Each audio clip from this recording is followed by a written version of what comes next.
Poplavljeni teren ovdje u Vidovicama obišao je i prvi čovjek Skupštine distrikta. Od njega ćemo čuti posljednje informacije i šta je sa stanjem na nasipu u Vučilovcu. Gospodine Kojiću, kakva je situacija? Imate li informacije? Pa evo, nažalost, evo nas ovdje u Vidovicama. Sava je u Vidovicama, nasip je popustio i vidite da osnovna škola u Vidovicama je poplavljena.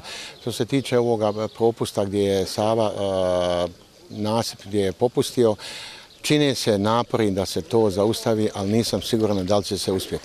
Međutim, želim da kažem građanima da ne treba paničiti, treba slušati informacije štaba i ništa drugo. Inače, medije treba pratiti, mediji su dobrodošli, ali uglavnom predlažem da se sluša instrukcije štaba. Mislim da Brčalci ne trebaju paničiti. Istina da je stanje teško, ali mislim da ćemo ovo sve zajedno prebroditi na najbolji način. Zatražili ste pomoć i od Banja Luke?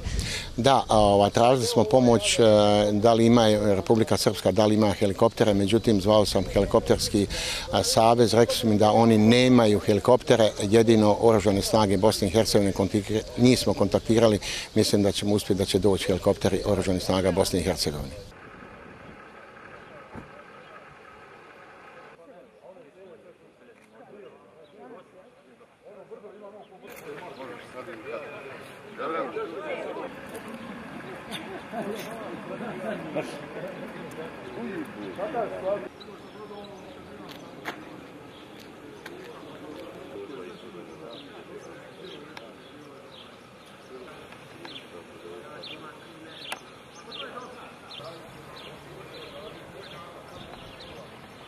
Živite ovdje u Vidovicama, šta je sa vašom kućom, šta je sa ostatkom sela? Sve je to pod vodom, voda mi je do pola prozora.